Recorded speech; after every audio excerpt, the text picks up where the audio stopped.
بتا رہے تھے ابھی کہ ہم پاکستان میں اور پاکستان جیسے ممالک جو ہے ان کے اندر اس بیماری کا جو اثر ہوا ہے وہ اس سے مختلف ہے جو ہم نے یورپ کے اندر دیکھا یا امریکہ کے اندر دیکھا.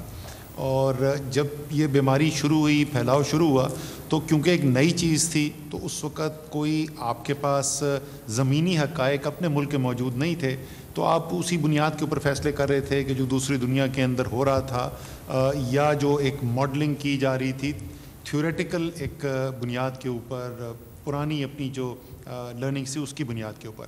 لیکن جیسے جیسے وقت گزرتا گیا ہے اور اب اس وقت ہم تقریباً 2 ماہ ہو گئے ہیں پاکستان میں پہلا کیس آنے کے بعد، 2 ماہ سے ذرا آدھا کا عرصہ گزر گیا ہے، تو اب ہمارے پاس اپنی زمینی حقائق آنا شروع ہو گئے ہیں جس کی بنیاد کے اوپر ہم اپنے فیصلے کر سکتے ہیں. اور اس کے اوپر جیسے ابھی وزیر اعظم بتا رہے تھے کہ بہت تفصیل کے اندر سے جائزہ لیا جاتا ہے. وہ ٹیمز جو یہ ماڈلنگ کر رہی ہیں اور وہ ہمیں گائیڈ کر رہی ہیں اور یہ مدد کر رہی ہیں ہماری کہ ہم یہ فیصلہ کر سکیں کہ جو صحت کے حالات ہیں وہ آج سے 15 دن کے بعد یا 1 ماہ کے بعد کیا صورتحال ہوگی، اس کے آگے کیا ہوگا.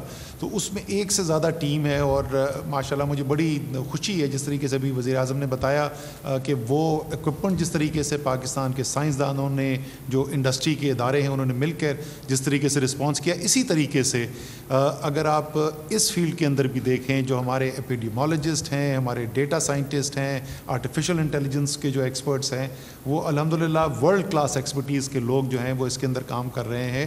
اور ان میں سے کچھ ایسے ہیں جو صرف پاکستان نہیں، وہ پاکستان کے باہر امریکہ میں اور یورپ کے اندر جو ہے وہاں پر بھی ایڈوائز کر رہے ہیں. تو ان ٹیموں کی مدد سے جو صورتحال ہمارے سامنے آئی ہے اس میں جو پہلے کے اندازے تھے، اگر جو بالکل شروع کے اگر آپ کو یاد ہو جو اندازے تھے، وہ تو ایسے لگتا تھا کہ اب تک صورتحال جو ہے بالکل قابو سے باہر ہو جائے گی. اور کچھ تو ماڈل ایسے تھے جس میں لاکھوں اموات کی بھی بات کی جا رہی تھی. الحمدللہ ابھی تک کی جو صورتحال ہے وہ ہم نے ایسی صورتحال نہیں دیکھی. اموات کے اندر، کیسز کے اندر بھی اضافہ ہوا ہے، اموات کے اندر بھی اضافہ ہوا ہے، لیکن ایسا نہیں ہوا کہ حالات بالکل بے قابو ہو گئے. اموات کا خصوصی طور پر میں آپ کو بتاؤں گا کہ جو ہم اس کو دیکھتے ہیں، جس طریقے سے ٹریک کر رہے ہیں، تو ہم نے ابھی تک جو پیٹرن دیکھا ہے وہ یہ ہے کہ ہر 10 سے 12 دن کے سائیکل کے اندر ایک لیول کے اوپر اموات چل رہی ہوتی ہیں. جو پہلے جو ہے وہ 1-2 تھے، پھر 5-7 ہو گئے، پھر ابھی جو پچھلا 10-12 دن گزرے، آج سے 2-3 دن پہلے تک کی میں بات کر رہا ہوں، تو 15-16-17 کے قریب اوسط چل رہی تھی. اور اس کے بعد وہ سٹیپ چینج آتی ہے. تو ابھی ایک اور ہم سٹیپ چینج دیکھ رہے ہیں. پچھلے 3 دن کے اندر اگر ہم اوسط دیکھیں گے تو وہ تقریباً 21-22 اموات روزانہ کی بنیاد پہ بن رہی ہیں. لیکن جیسے آپ نے دیکھا کہ وہ قابو سے باہر ہونے والی بات نہیں. اسی طریقے سے وینٹیلیٹرز کے اوپر جو ہمارے مریض ہیں ہسپتالوں کے اندر، وہ پچھلے تقریباً 2 ہفتے سے زیادہ کا عرصہ ہو گیا، وہ 50 اور 60 کے درمیان، 1-2 دن جو ہے وہ 50 سے بھی نیچے آئے، لیکن 50 اور 60 کے درمیان. اسی طریقے سے آکسیجن کے اوپر جو مریض ہیں ان کی ہم ٹریکنگ کر رہے ہیں. اور جیسے میں نے کہا کہ صرف آج کی صورتحال نہیں دیکھ رہے، بلکہ یہ بھی دیکھ رہے ہیں کہ یہ صورتحال آگے کیسے جائے گی. اس میں خراب خبر یہ ہے کہ ہماری جتنی بھی تجزیہ ہو رہا ہے اس کے مطابق آگے اموات کے اندر مزید اضافہ ہوگا. لیکن اچھی خبر یہ ہے کہ الحمدللہ ایسی کوئی چیز ہمیں سامنے نہیں نظر آ رہی کہ جس طریقے سے ہم نے دوسرے ممالک میں دیکھا اس لیول کے اوپر جو ہے وہ ہمیں حالات خراب ہوتے ہوئے نہیں نظر آ رہے. ایک تو یہ حقیقت ہے. دوسری حقیقت جو ہے جس کو ہمیں سامنے رکھ کے فیصلے کرنے پڑتے ہیں وہ معاشی حالات ہیں. اور وہ معاشی حالات بھی 2 مختلف لیول کے اوپر ہیں، 2 مختلف سطح کے اوپر ہے. ایک تو وہ کہ حکومتی نظام کے ساتھ کیا ہو رہا ہے، جو ریونیو حکومت لاتی ہے، جو حکومت کو محصولات ملتے ہیں جس سے وہ پورا ملک کا نظام چلانا ہوتا ہے، جس سے تمام جو ہے ویلفیئر کا کام بھی ہے وہ بھی اسی کے ذریعے ہوتا ہے، ترقیاتی منصوبے بھی اس سے ہوتے ہیں. تو اس کے اندر آپ کو تقریباً 30 سے 35% کی کمی نظر آ رہی ہے جو کورونا کے آنے سے پہلے کی صورتحال تھی. لیکن اس سے بھی زیادہ جو اہم ہے وہ یہ کہ ایک انفرادی سطح کے اوپر پاکستان کے ایک غریب شخص کے ساتھ یا پاکستان کے ایک متوسط طبقے سے تعلق رکھنے والے شخص کے ساتھ، پاکستان کے سفید پوش کے ساتھ کیا صورتحال اس وقت ہے. ابھی ایک ادارے نے ایک سروے کیا تھا، پاکستان کے اندر بھی کیا اور وہ تمام دنیا کے اندر بھی کیا، اور اس سروے نے بھی وہی دکھایا جو اس وقت عالمی کئی جو ہیں ریسرچ رپورٹس پبلش ہو رہی ہیں عالمی اداروں کی، اور وہ یہ ہے کہ پاکستان جیسے ممالک جو ہیں، اور پاکستان ان 10-15 ممالک کے اندر اس کا ذکر کیا جاتا ہے جس میں سب سے زیادہ لوگوں کے اوپر جو معاشی بوجھ پڑا ہے، اور کس کے اوپر؟ دوبارہ غریب کے اوپر، سفید پوش کے اوپر، متوسط طبقے کے اوپر۔ تو یہ دونوں چیزوں کو ساتھ رکھتے ہوئے ہم آگے ابھی جو فیصلہ سازی کرنے جا رہے ہیں، انہی چیزوں کو سامنے رکھتے ہوئے فیصلے کریں گے۔ NCC کا آج میں نے وزیر اعظم سے درخواست کی ہے کہ پیر یا منگل کو وہ اجلاس بلائیں گے جس میں تمام صوبائی وزراء اعلیٰ بھی ہوں گے، وزیر اعظم چیئر کریں گے اس کو، اور اس کے اندر ہم جو ابھی تک ہم نے فیصلے کیے ہوئے ہیں وہاں سے آگے چلنے کی، ابھی ہم نے 9 مئی تک کا آپ کو فیصلہ کیا ہوا تھا جو تقریباً نصف رمضان تک کا ہے، وہاں سے آگے ہم نے کس طریقے سے چلنا ہے وہ اس کے اوپر ہم فیصلے کریں گے۔ اور امید یہ ہے کہ اگر پاکستانی جس طریقے سے معاونت کرتے رہے ہیں، اگر اسی طریقے سے، اور میری تو درخواست ہوگی کہ اس سے بھی زیادہ بہتر طریقے سے، جو آپ اپنے درمیان لوگ بے احتیاطی کرتے ہوئے نظر بھی آئیں، ان سے بھی درخواست کریں کہ اگر وہ احتیاط کریں گے تو تمام پاکستانیوں کے لیے آسانی کا راستہ تلاش کیا جا سکتا ہے، لوگوں کی جو بندشوں کی وجہ سے روزگار کا نقصان ہو رہا ہے اس میں کمی لائی جا سکتی ہے۔ تو انشاءاللہ تعالی آپ کی اگر مدد ساتھ رہی، اللہ تعالیٰ نے کرم کیا، تو امید ہماری یہی ہے کہ اگلے ہفتے جب ہم فیصلے کریں گے تو ہم آسانی کی طرف جائیں گے۔ جی شکریہ ڈاکٹر فیصل، میں چاہتا ہوں کہ پہلے ذرا آپ اوور ویو دے دیں جو ڈیزیز کا، پھر ڈاکٹر ظفر آپ۔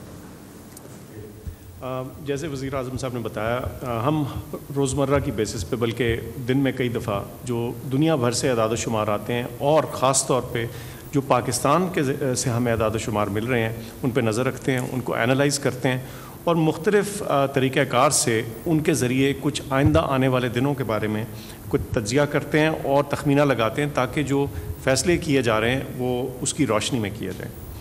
اس کے مطابق ابھی تک جو چیز ہمیں سامنے آ رہی ہے، اور اب ہمارے اپنے پاکستان کے جو اعداد و شمار ہیں وہ اتنے زیادہ ہو چکے ہیں، اتنی ان کی تعداد ہے کہ ہم اس کے اوپر بھروسہ کر سکتے ہیں کہ یہ ویلڈ ہیں اور اس سے اچھے نتیجے یا واضح نتیجے نکالے جا سکتے ہیں۔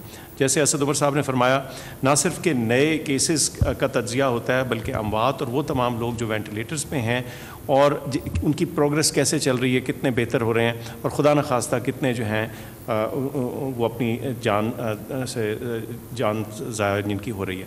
ان تمام چیزوں پہ نظر رکھنے کے بعد ہمیں احساس یہ ہو رہا ہے کہ اس وقت کم از کم اس طرح کی تیزی اس ایپیڈیمک میں نہیں جیسے کہ بہت سے مغربی ممالک میں ہمیں دیکھنے میں نظر آئی، جیسے یورپ میں یا امریکہ میں۔ اس کا لیکن یہ مطلب نہیں کہ ہم احتیاط چھوڑ دیں۔ میں سمجھتا ہوں کہ ایک بہت اہم میسیج، اور اسد صاحب نے بھی اس کا ذکر کیا، وہ یہ ہے کہ حالانکہ ان سب ممالک کی نسبت ہمارے اعداد و شمار کم ہیں، لیکن چونکہ اپنے معاشی سسٹم کو، اپنے ملک کے نظام کو اور سارے ویلفیئر اسٹیٹ کے طور پہ سوچتے ہوئے ہمیں بہت سارے اقدامات کرنے پڑے جس میں ہم نے بزنسز اور کاروبار کھولے ہیں۔ اس ساری اسٹریٹجی کو کامیاب بنانے کے لیے بہت اہم ہے کہ ہم تمام لوگ، ہر فرد اس ملک کا جو ہے، وہ اچھی چیزیں، وہ اچھی عادات جو ہم نے سیکھی ہیں، جس میں ہائیجین ہے، جس میں احتیاط ہے، جس میں اگر کھانسی ہے تو اپنے آپ کو کور کریں، بے جا کراؤڈز اور بھیڑ میں مت جائیں، اور بے جا بھیڑ بنانے کی کوشش بھی نہ کریں۔ یہ تمام چیزیں جو ہم نے سوچی ہیں، اس کے اوپر ہم لگاتار اپنی نظر رکھیں اور ان کو، اچھی عادات کو نہ چھوڑیں۔ یہ جو ہماری آگے آنے والی اسٹریٹجیز ہیں، اس کی کامیابی جو ہے اس پہ بہت حد تک منحصر ہے، اور میں سمجھتا ہوں کہ اگر ہم بطور پاکستانی اس چیز کو اڈاپٹ کر لیں کہ ہم نے اپنا بھی دھیان رکھنا ہے اور اپنے گرد کے لوگوں کا بھی دھیان رکھنا ہے، تو میں سمجھتا ہوں کہ ہم یہ جو ریلیکسیشنز ہیں یا ریسٹرکشنز میں کمی ہے، اس کو پراپرلی امپلیمنٹ کرنے کے قابل ہو جائیں گے۔ شکریہ۔ اور ڈاکٹر ظفر آپ پلیز۔ شکریہ صاحب۔ جیسا کہ کہا گیا اور وزیر اعظم صاحب نے بھی شروع میں فرمایا کہ پاکستان میں جو تخمینے تھے ہمارے، اس کی نسبت کیسز بھی کم ہیں اور اموات بھی کم ہیں۔ وزیر اعظم صاحب نے ایران کا ذکر کیا، تو میں اس حوالے سے آپ کو بتانا چاہتا ہوں جو ہمارے آج کے اعداد و شمار ہیں، ایران میں اگر 5,500 کے قریب ڈیتھس ہوئی ہیں راؤنڈ اباؤٹ، تو اس کے مقابلے میں پاکستان ہمارے اپنے تخمینے سے بھی کم ہیں۔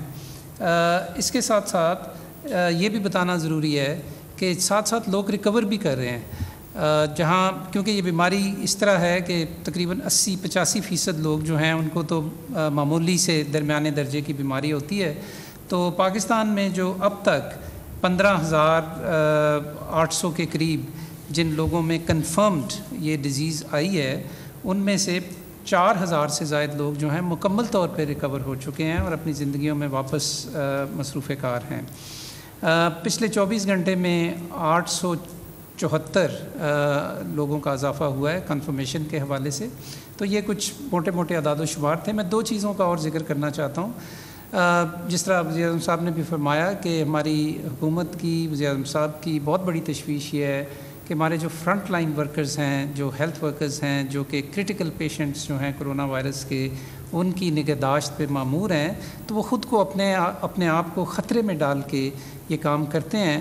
لہٰذا اگین بین الاقوامی سطح پہ اور خاص طور پہ کئی یورپین ملکوں میں تو جو فرنٹ لائن ورکرز ہیں ان کے اندر شرح جو ہے 10-11% سے زیادہ ان کو انفیکشنز ہوئی ہیں. پاکستان میں یہ شرح بہت کم ہے, لیکن بہرحال یہ تشویش کی بات ہے. تو اس کے لیے ایک تو جو ہمارے فرنٹ لائن ورکرز ہیں اس کے لیے ہم نے ایک قومی پروگرام تشکیل دیا ہے ان کے تحفظ کے لیے اور ان کی سپورٹ کے لیے. اور یہ پروگرام جو ہے یہ انشاءاللہ اگلے چند دنوں میں شروع ہو جائے گا. اور یہ جو صوبائی حکومتوں کی کاوشیں ہیں اس سلسلے میں, ان کے ساتھ مل کے اس کے اوپر کام کیا جائے گا. اس سلسلے میں یہ بھی بتاتا چلوں کہ اس وقت پاکستان میں 2 وجوہات کی بنیاد پہ جو پرسنل پروٹیکشن ایکوپمنٹ ہے اس کی دستیابی کا مسئلہ ختم ہو گیا ہے. اب دستیابی کا مسئلہ نہیں, اس کی ایک وجہ یہ ہے کہ باہر سے نیشنل ڈیزاسٹر مینجمنٹ اتھارٹی نے بہت ساری پروکیورمنٹ کی, اور دوسرے یہ کہ پاکستان میں اب N95 کے علاوہ تقریباً تمام پرسنل پروٹیکشن ایکوپمنٹ جو ہے لوکلی پروڈیوس ہو رہا ہے. اور N95 بھی اگلے ہفتے 10 دنوں کے اندر پاکستان کے اندر پروڈیوس ہونا شروع ہو جائے گا. اور لہٰذا ہم ایک طرح سے کہہ سکتے ہیں کہ ہم 100% پرسنل پروٹیکشن ایکوپمنٹ پاکستان میں پروڈیوس کر رہے ہوں گے. اور اس کی تیسری وجہ یہ ہے کہ NDMA نے ایک خصوصی سسٹم اختیار کیا ہے کہ جس کے تحت جو پرسنل پروٹیکشن ایکوپمنٹ ہے یہ تمام بڑے ہسپتالوں میں براہ راست پہنچایا جا رہا ہے. لہٰذا اب آپ کو یہ کمپلینٹ نہیں ملتی, بلکہ ایشو جو اب ہے وہ یہ کہ یہ جو پرسنل پروٹیکشن ایکوپمنٹ ہے اس کو استعمال کیسے کیا جا رہا ہے. تو اس کے بارے میں ہمارے مشاہدات یہ ہیں کہ اس کا کافی ارریشنل یوز بھی ہو رہا ہے. تو ہم جو قومی پروگرام جس کی میں نے بات کی اس میں ان تمام پہلوؤں کے اوپر کام کر کے ڈاکٹرز کو ٹریننگ بھی دی جائے گی اور ان کو سپورٹ بھی دی جائے گی, اور جس میں کہ مینٹل ہیلتھ سپورٹ بھی شامل ہے, سائیکولوجیکل سپورٹ بھی شامل ہے. اور دوسرا جو میں ذکر کرنا چاہتا تھا جی وہ یہ ہے کہ جو والنٹیئر ٹائیگر فورس کا جو پروگرام لانچ ہوا اس میں 10 لاکھ سے زیادہ لوگوں نے رجسٹر کیا. ہم نے اس کا تجزیہ کیا ہے تو اس میں ہمیں یہ پتہ لگا ہے کہ 17,000 سے زیادہ اس میں والنٹیئرز جو ہیں ان کا صحت یا طب کے شعبے سے تعلق ہے. وہ سارے ڈاکٹرز نہیں لیکن نرسز بھی ہیں ان میں پیرامیڈکس بھی ہیں. تو ابھی ہم نے ان کو ایک نیا کویسچنیئر بھیجا ہے 17,000 سے زیادہ لوگوں کو کہ, اور ان سے ہم نے ان کی ترجیحات معلوم کی ہیں, ان کی اسپیشلٹیز معلوم کی ہیں, تاکہ پھر ہم ان کو ایسے کاموں پہ مامور کر سکیں ان کے اپنے علاقوں میں, ان کی اپنی یونین کونسلز میں, ان کی اپنی تحصیلوں میں, کہ جہاں وہ جو ہمارے ٹریسنگ ٹریکنگ اور کوارنٹائن کا جو پروگرام ہے, جہاں پہ لوگوں کو ہاؤس آئسولیٹ بھی کرنا ہے, کوارنٹائنس میں بھی رکھنا ہے, یا جو روٹین کی ہیلتھ کیئر سروسز ہیں ان علاقوں میں, تو ان میں پھر ہم ان کو یہ ذمہ داریاں دیں گے اور ان کو اس کام میں شامل کر لیں گے. تو آنے والے دنوں میں اگر آپ یہ سن رہے ہیں تو اگر آپ کو یہ کویسچنیئر موصول ہوا ہے تو پلیز اس کو بھر کے ہمیں بھیجیں تاکہ پھر ہم آپ سے زیادہ بہتر طریقے سے فائدہ اٹھا سکیں. بہت شکریہ. شکریہ ڈاکٹر ظفر. اچھا, میں اب چاہوں گا کہ ثانیہ آپ جو اب تک احساس کا پروگریس ہے کدھر تک پہنچے پلیز وہ بتائیں.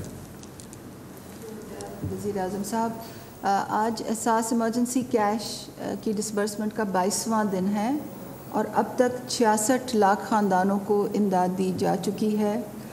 12,000 روپے فی خاندان, 81 ارب روپے ابھی تک تقسیم ہو چکے ہیں.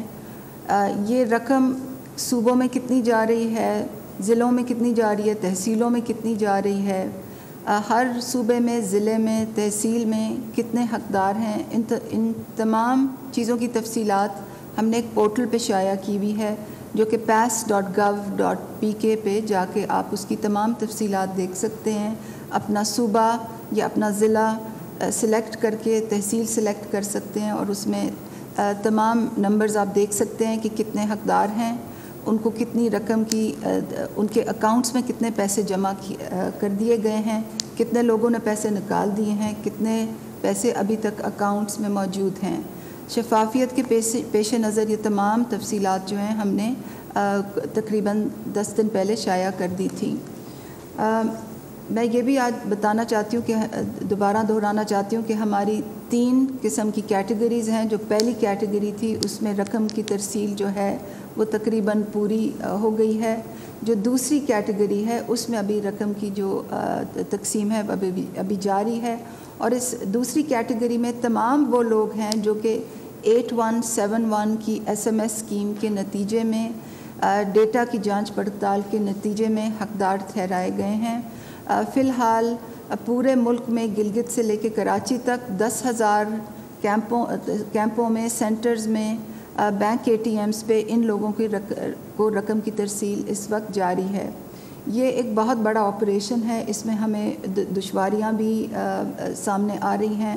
روزانہ 5 بجے ہم میٹنگ کرتے ہیں اپنے بینکنگ پارٹنرز کے ساتھ، اپنے فیلڈ آفیسرز کے ساتھ، ڈسٹرکٹ گورنمنٹس کے ساتھ، تاکہ ہم اس چیز کا جائزہ لے سکیں کہ کہاں لیکویڈیٹی کا مسئلہ آیا ہے، یعنی کہ پیسے کی ترسیل کا مسئلہ کہاں آیا ہے، کہاں ہمیں کنیکٹیوٹی کا مسئلہ آیا ہے، کیونکہ یہ تمام چیز انٹرنیٹ کے ذریعے پورا آٹومیٹک سسٹم سے ہوتی ہے، ڈیجیٹل سسٹم سے ہوتی ہے. انگوٹھے لگا کے اب پیسے لیے جاتے ہیں تو اس میں انٹرنیٹ کنیکٹیوٹی کا بہت بڑا عمل دخل ہے. روزانہ کی بنیاد پہ ہم جائزہ لیتے ہیں کہ کہاں مسائل آ رہے ہیں، ان کو ٹھیک کرنے کے لیے کیا ہم نے کرنا ہے.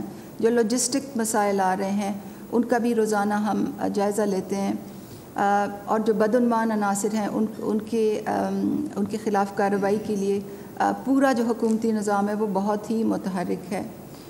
روزانہ کی بنیاد پہ FIRs بھی ہوتی ہیں، لوگوں کو جیلوں میں بھی ڈالا جاتا ہے جو بھی ان معصوم لوگوں کی پیسوں میں کٹوتی کرتے ہیں. پاکستان کی ٹیلی ویژن کی توسط سے میں لوگوں کو یہ بھی 2 ضروری اعلانات آپ تک پہنچانا چاہوں گی، کیونکہ 2 چیزوں کی لحاظ سے لوگوں کے بہت سوال ہوتے ہیں. پہلے تو یہ کہ یہ کب ختم ہوگا، اور جن لوگوں کو وہ میسج آیا ہوا ہے کہ آپ کی جانچ پڑتال ہو رہی ہے ان کو حتمی SMS میسج کب ملے گا. تو میں آپ سب کو یہ یقین دلانا چاہتی ہوں کہ اگلے 10 دن میں آپ کو حتمی میسج ضرور موصول ہوگا. نمبر 1. نمبر 2، کچھ لوگوں کو یہ شکایت ہے کہ جب وہ جاتے ہیں سینٹر اپنے پیسے نکالنے تو ان کے انگوٹھے کام نہیں کرتے. یہ تمام نئے حقدار لوگ ہیں اور ان میں سے کچھ ایسے ہیں جن کی نادرا کے دفاتر میں ان کے انگوٹھوں کے نشان کی جو ویریفیکیشن ہے تو وہ دوبارہ سے ہونی ہے. تو میں آپ سب کو یقین دلانا چاہتی ہوں کہ حکومت بہت متحرک ہے. نادرا کے دفاتر کل سے بتدریج کھلتے جا رہے ہیں، اور جن لوگوں کو بھی یہ شکایت آئے گی ان کو نادرا کے دفاتر میں ان کی انگوٹھوں کی ویریفیکیشن کے بعد رقم کی ترسیل میں آسانی آئے گی. اسی سے ایک اور منسلک بات جو نادرا کے دفاتر سے منسلک بات ہے وہ یہ ہے کہ کچھ ایسے حقدار خاندانوں میں جن میں سربراہ کی وفات ہو چکی ہے اور سربراہ کی وفات کا اندراج نادرا کے ڈیٹا بیس میں نہیں ہوا، ان کو رقم کی حصولی میں مشکلات ہیں. ہمیں معلوم ہے کہ ان کو مشکلات ہیں، مگر ان کو بھی نادرا کے دفاتر میں جا کے اور ڈیتھ رجسٹر کروانی پڑے گی تاکہ ان کے خاندانوں میں جو دوسرے حقدار لوگ ہیں ان کے CNIC پہ رقم کی ترسیل کا میسج ان کو موصول ہو سکے اور ہم اس کی آتھرائزیشن اپنے بینکوں کو جاری کر سکیں. آخری بات میں یہ کرنا چاہوں گی کہ جب تک آپ کو ہماری طرف سے تاریخ والا حتمی میسج نہ آئے، کیونکہ ہمارے طرف سے احساس کی طرف سے جن خاندانوں کی نشاندہی ہو جاتی ہے کہ وہ حقدار ہیں ان کو ایک آخری حتمی میسج آتا ہے جس پہ یہ لکھا ہوتا ہے کہ آپ اپنی رقم اس تاریخ کو جا کے کلیکٹ کر سکتے ہیں. تو اگر آپ بار بار سینٹروں میں جائیں گے تو وہاں بہت لائنیں، غیر ضروری لائنیں لگتی ہیں، اور کووڈ-19 کے تناظر میں ہم وہ لائنیں ہر صورت میں کم رکھنا چاہتے ہیں، سماجی فاصلے کو ہر صورت میں ملحوظ رکھنا چاہتے ہیں. تو میری دوبارہ آپ سے گزارش ہوگی کہ جب تک آپ کو احساس کی طرف سے 8171 سے SMS نہ آئے تب تک آپ لائنوں میں نہ لگیں. اور اس بات کو کا خاص خیال رکھیں کہ 8171 کا میسیج ہی ہماری طرف سے ہوتا ہے، کیونکہ اس وقت بہت سے فیک میسیجز جو ہیں وہ بھی مارکیٹ میں سرکولیٹ کر رہے ہیں اور آپ کے ٹیلی فونز تک پہنچیں گے. تو دھوکے میں نہ آئیے، صرف 8171 کے میسیج پہ ہی، تاریخ والے میسیج پہ اپنے پیسے لینے جائیے. شکریہ ثانیہ. میں خاص طور پہ آپ کو خراج تحسین پیش کرتا ہوں کہ کبھی بھی اتنا زیادہ پیسہ اتنے تھوڑے وقت میں اور اتنے ٹرانسپیرنٹ طریقے میں کبھی بھی پاکستان میں اس طرح، بلکہ شاید ہی کسی ملک میں اس طرح ڈسٹریبیوٹ کیا گیا ہو. مجھے خوشی اس لیے بھی ہے کہ ہم ایک پاکستان کو انشاءاللہ ایک فلاحی ریاست بنانا چاہتے ہیں، اور فلاحی ریاست کے لیے یہ جو ڈیٹا بیس تیار ہو رہا ہے اور یہ جو طریقہ کار ہے پیسہ دینے کا، یہ انشاءاللہ آگے ہمیں بڑی مدد کرے گا کہ ہم کیسے ایک سارے ملک کو میپ کریں، ملک کے مستحق لوگوں کو پاس ہمارا ڈیٹا ہو، اور ہمارا مسلسل کوشش ہو کہ ان لوگوں کو ہم کیسے اوپر اٹھائیں. اور یہ چائنا اگر آج ایک عظیم ملک بنا ہے تو انہوں نے بہت سوچ سمجھ کے اپنے نچلے طبقے کو اوپر اٹھایا تھا، اور تب وہ ایک عظیم ملک بنا. حماد اظہر، میں آپ چاہوں گا کہ آپ پلیز بتائیں یہ جو آپ نے اسمال اور میڈیم انڈسٹری کا پروگرام بنایا ہے. وزیر اعظم صاحب، ہمارا جو پروگرام لانچ ہوا ہے جس کی 2 دن پہلے کابینہ نے منظوری دی ہے، اس کا نام ہے وزیر اعظم کا چھوٹا کاروبار امدادی پیکیج. اور اس پیکیج سے 35 لاکھ چھوٹے کاروبار پاکستان میں مستفید ہوئیں گے. 50 ارب روپے رقم اس کے لیے مختص کی گئی ہے. اور اس کا بنیادی نقطہ یہ ہے کہ چھوٹے کاروبار جن کا 5 کلو واٹ اور 70 کلو واٹ تک کا صنعتی کنیکشن ہے، 5 کلو واٹ کا کمرشل اور 70 کلو واٹ کا صنعتی کنیکشن، حکومت پاکستان جب بھی وہ اپنا کاروبار کا سلسلہ دوبارہ جاری کریں گے تو حکومت پاکستان اگلے 3 ماہ کا ان کا بجلی کا بل ادا کرے گی. ان کی پچھلی کنزمپشن ہسٹری، یعنی کہ ان کی پچھلی جو کھپت ہے بجلی کی، اس کو دیکھ کے 3 ماہ کا جو کریڈٹ ہے، 3 ماہ کی جو رقم ہے ان کے آنے والے بل میں، اگلے بل میں جو اگلا بل آپ کے پاس آ رہا ہے اس کے اندر جمع کرا دی جائے گی، اور وہ یہ رقم اگلے 6 ماہ میں کسی بھی وقت استعمال کر سکتے ہیں. اس سے ہم سمجھتے ہیں کہ 35 لاکھ چھوٹے کاروبار جو ہیں وہ مستفید ہوں گے. 5 کلو واٹ کے جو کمرشل کنیکشن ہے، 95% کمرشل کنیکشن کا وہ حصہ بنتے ہیں، وہ مستفید ہوئیں گے. 80% جو پاکستان میں صنعتی کنیکشن ہے وہ 70 کلو واٹ کے ہیں، وہ اس سے مستفید ہوئیں گے. اور یہ ایک بہت بڑا پروجیکٹ ہے اور اس کا تمام انتظام کر لیا گیا ہے. اور اگلا انشاءاللہ تعالیٰ جو بل آپ کو مئی کے مہینے میں موصول ہوئے گا، اس میں آپ کو آپ کے 3 ماہ کے بجلی کے بل کی کھپت کے لیے جو رقم ہے وہ آپ کو انشاءاللہ تعالیٰ وہاں پہ نظر آ جائے گی. اس کے علاوہ دوسرا وزیر اعظم کا کرونا ریلیف فنڈ جو ہے اس کو ہم مرج کر رہے ہیں مزدور کا احساس پروگرام کے ساتھ.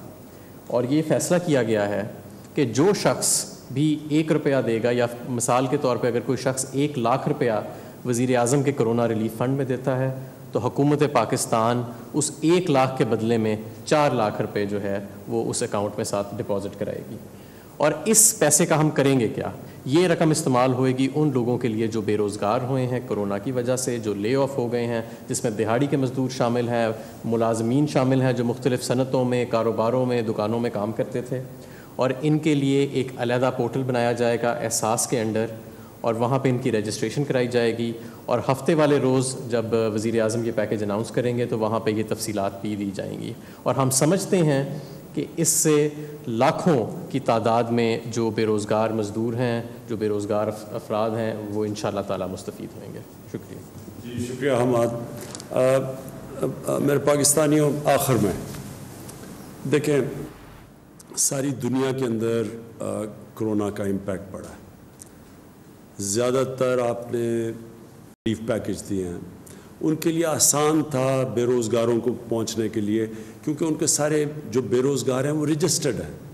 ان کے ان امپلائمنٹ بیورو جو ہے وہ سیدھی طرح رجسٹر کرتا ہے اور اس کے ذریعے حکومت کے لیے بڑا آسان ہے ان کے بینک اکاؤنٹس میں سیدھے چیک بھیج دیں. ہمارے جیسے ملک میں پاکستان میں جدھر زیادہ تر ہمارا جو مزدور ہے جو دہاڑی دار ہے وہ رجسٹرڈ ہی نہیں ہے, تقریباً 75% سے کوئی کہتا ہے 80%, اس کے بیچ میں وہ لوگ ہیں جو رجسٹرڈ نہیں ہیں, جو بھٹوں پہ کام کرتے ہیں, جو عام چھابڑی لگاتے ہیں, یہ سب لوگ متاثر ہیں. تو اس لیے ہماری جو میری گورنمنٹ کی پوری کوشش تھی شروع میں کہ جیسے ہی یہ ایک جب ہمیں لاک ڈاؤن کرنا پڑا تو سارا ہمیں یہ خوف آنا شروع ہو گیا کہ امریکہ اور یورپ کا تو اور پرابلم تھا, ان کے پاس تو کوئی پیسے کی کمی نہیں ہے اور ان کے پاس اپنے یہ جو بے روزگار لوگ ہیں ان تک پہنچنے کی مشکلات نہیں ہیں کیونکہ وہ سب رجسٹرڈ ہیں. لیکن ہمارے ملک میں تو یہ بہت ایک ہمیں خوف آ رہا ہے کہ کیا ہو رہا ہے اس گھر میں جدھر ایک سارا دن کام کر کے ایک چھابڑی والا یا ایک دہاڑی دار اپنے بچوں کا پیٹ پالتا ہے, وہ اگر بے روزگار ہو جاتا ہے اور 1 ہفتہ 2 ہفتے 3 ہفتے تو ان کے لیے تو ان کے پتہ نہیں آیا, اللہ مدد کرے ایسے لوگوں کی کیا گزر رہی ہوگی ان کے اوپر.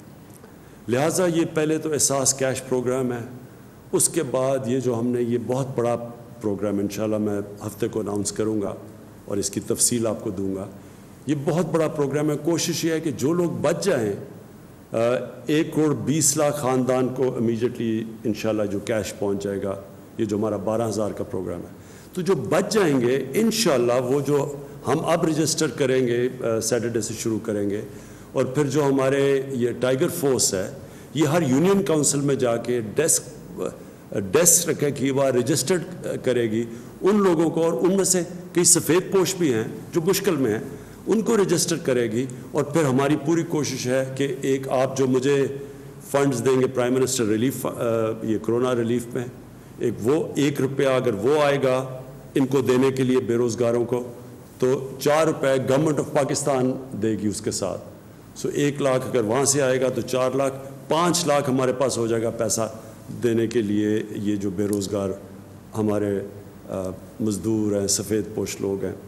اور انشاءاللہ یہ بھی پروگرام شروع کریں گے. لیکن یہ کوشش یہ ہے کہ یہ ہم وہ وقت گزار لیں جب تک ہم لاک ڈاؤن کم کرتے جائیں.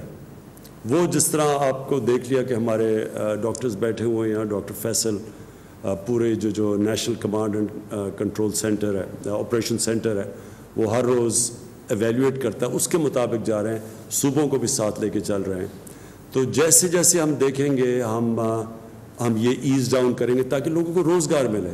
کبھی بھی گورنمنٹ اتنے زیادہ لوگوں تک نہیں پہنچ سکتی, تو ان تک تو صرف جب تک ہم روزگار نہیں دیتے اور ہم روزگار کے موقع نہیں فراہم کرتے, جس طرح کنسٹرکشن ہے, جس طرح انڈسٹری ہے, جس طرح ٹیکسٹائل ہے, تو تب تک تو پوری طرح لوگوں کو یہ ریلیف نہیں ملے گا. لیکن اب سے تب تک انشاءاللہ کوشش کریں تک زیادہ سے زیادہ تر لوگوں تک پہنچ سکیں. لیکن آخر میں یہ کہنا چاہتا ہوں, یہ جو مشکل وقت ہے یہ ایک پوری قوم اس کا مقابلہ کر کے جیتے گی. اگر گورنمنٹ آپ کو صرف کہتی ہے کہ جی اگر ہم مسجدوں میں جانا ہے تو آپ اپنے اندر فاصلے پیدا کریں, سوشل ڈسٹنسنگ کریں, اور اگر آپ نہیں کریں گے تو نقصان تو ہم سب کا ہے. اگر ہم جیسے جیسے کھولیں گے اور ہمیں کھولنا ہے, جس طرح ایران نے کھول لیا, ایران کے ہمارے بہت برے حالات ہیں, انہوں نے زیادہ ہمارے ساتھ سے اپنے ملک کو کھول دیا ہے کاروبار کے لیے. اور اگر مصر اس طرف نکل گیا ہے تو جانا تو ہم نے بھی ادھر ہے. لیکن اس کی کامیابی تب ہوگی کہ اگر قوم مل کے خود ذمہ داری لے, قوم ذمہ داری لے کہ ہم نے خود اپنے اوپر ڈسپلن کرنا ہے, ہم نے بچنا ہے. یہ بڑی ہمیں پتہ ہے کہ یہ تیزی سے پھیلتی ہے, جب زیادہ لوگ اکٹھے ہو جائیں تو ہمیں خود ذمہ داری لینی پڑے گی.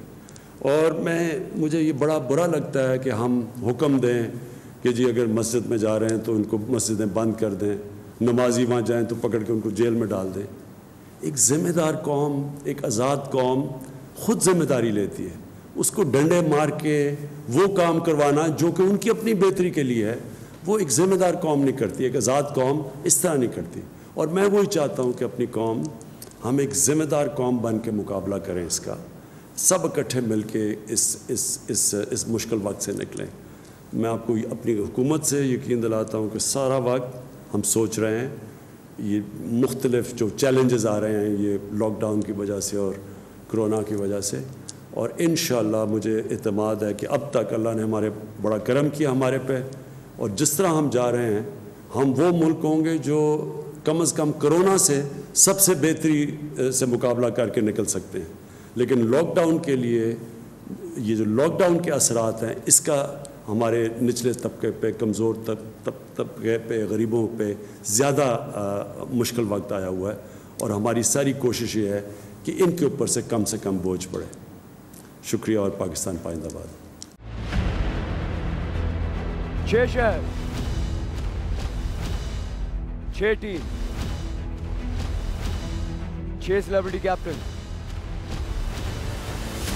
صرف 1-2 شہر نہیں, ہمارے ساتھ کھیلے گا پورا Pakistan. Karachi knights, Lahore leopards, Islamabad eagles, Kashmir heroes, Quetta wolves, Peshawar hawks. تو ہو جائیں تیار, پاکستان میں پہلی بار گیم شو ایسے چلے گا لیگ کے لیے. جتائیں اپنی پسندیدہ ٹیم کو, کھیلیں گے آپ اس رمضان. گیم شو ایسے چلے گا لیگ.